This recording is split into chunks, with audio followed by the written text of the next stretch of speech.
Bismillahirrahmanirrahim. Assalamualaikum warahmatullahi wabarakatuh. Perkenalkan, nama saya Ainun Najia dengan NIM 2203018. Di sini saya akan menjawab tugas pertama dari mata kuliah inovasi pembelajaran. Apa sih yang dimaksud dengan inovasi itu? Kalau menurut saya pribadi, inovasi itu suatu perubahan yang sudah ada, namun diperbaiki menjadi lebih menarik, lebih unik, lebih modern, dan lebih baik lagi. Kemudian inovasi itu ialah pembaharuan yang berupa hasil ataupun proses dari perubahan yang dilakukan untuk membuat sesuatu menjadi lebih baik, lebih modern, dan sesuai dengan perkembangan zaman.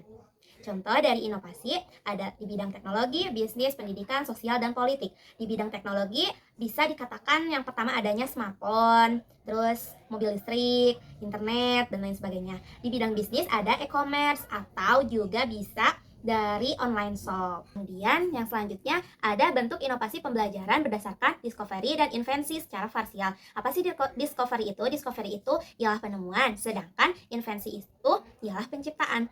Jadi keduanya sangat penting dalam dunia pendidikan. Discovery dan invensi itu mendorong siswa untuk aktif terlibat dalam proses pembelajaran sehingga kita dapat menciptakan generasi yang lebih kreatif, inovatif, dan siap menghadapi tantangan zaman.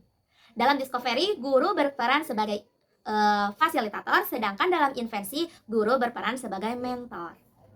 Bentuk discovery dan invensi yang pertama ada pembelajaran berbasis masalah yang melibatkan desain. Yang kedua ada pembelajaran berbasis proyek melibatkan penelitian. Yang ketiga ada pembelajaran blended. Yang keempat ada proyek Science Mini. Dan yang terakhir ada membuat taman miniatur. Apa sih pembelajaran blended itu? Pembelajaran blended itu kombinasi antara pembelajaran daring dan juga pembelajaran tatap muka. Terus ada juga proyek Science Mini, di mana siswa diminta untuk menyelidiki mengapa benda bisa mengapung ataupun benda bisa tenggelam.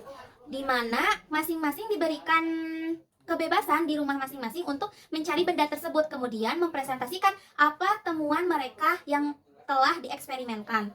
Kemudian ada juga taman miniatur. Siswa belajar tentang ekosistem dengan membuat taman mini di dalam toples dan mereka dapat menanam berbagai jenis tanaman dan mengamati perubahan yang terjadi pada tanaman tersebut.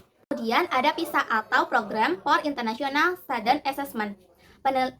Program penilaian pelajar internasional yang diselenggarakan oleh OECD atau Organization for Economic Cooperation and Development untuk mengevaluasi sistem pendidikan di berbagai negara dengan tujuan membandingkan pencapaian siswa.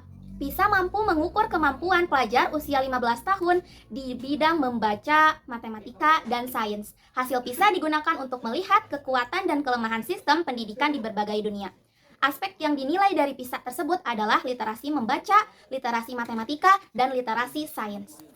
PISA ialah sebuah alat yang berguna untuk menilai kualitas pendidikan di Indonesia dan membandingkannya dengan negara lain. Saya menemukan sumber data dari Goodstat 2024. Dari data tersebut dapat diambil kesimpulan bahwa dari tahun ke tahun terjadinya perubahan termasuk peringkat negara terus berubah, menunjukkan kualitas pendidikan terus berkembang dan berubah. Berdasarkan data PISA 10 tahun ke belakang, saya menarik kesimpulan apa sih teori, yaitu pentingnya kualitas pendidik, kurikulum yang relevan, lingkungan belajar yang kondusif, serta keadilan dan kesetaraan. Selanjutnya ada teori belajar humanistik dan konstruktivistik. Teori humanistik menekankan potensi individu dan pertumbuhan pribadi. Motivasinya dari dalam diri. Kemudian peran guru di sini di dalam teori humanistik ini sebagai fasilitator dan motivator. Metode pembelajaran yang dipakai ialah berbasis proyek, diskusi, dan konseling. Sedangkan teori belajar konstruktivistik itu menekankan pembentukan pengetahuan aktif dari lingkungan. Kemudian guru berperan sebagai fasilitator dan pemandu. Metode pembelajaran yang dipakai ialah berbasis masalah, eksperimen, dan simulasi.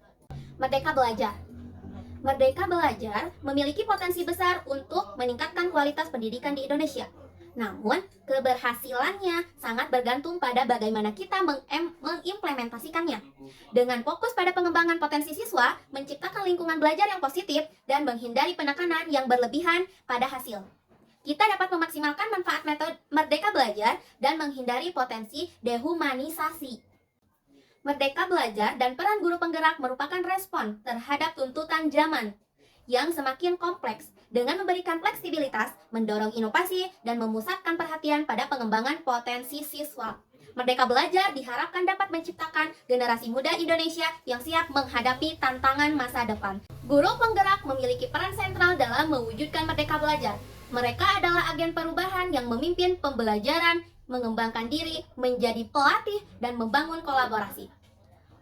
Kesimpulannya, dengan adanya inovasi pembelajaran, diharapkan pendidikan Indonesia dapat menghasilkan lulusan yang berkualitas, kreatif, dan siap menghadapi tantangan masa depan. Kita harus menjadi pelajar yang sadar akan perkembangan zaman. Ingatlah bahwa inovasi pembelajaran tidak hanya tentang menggunakan teknologi terbaru, tetapi juga tentang menciptakan lingkungan belajar yang menyenangkan, menantang, dan relevan dengan kehidupan peserta didik. Terima kasih atas perhatiannya. Wassalamualaikum warahmatullahi wabarakatuh.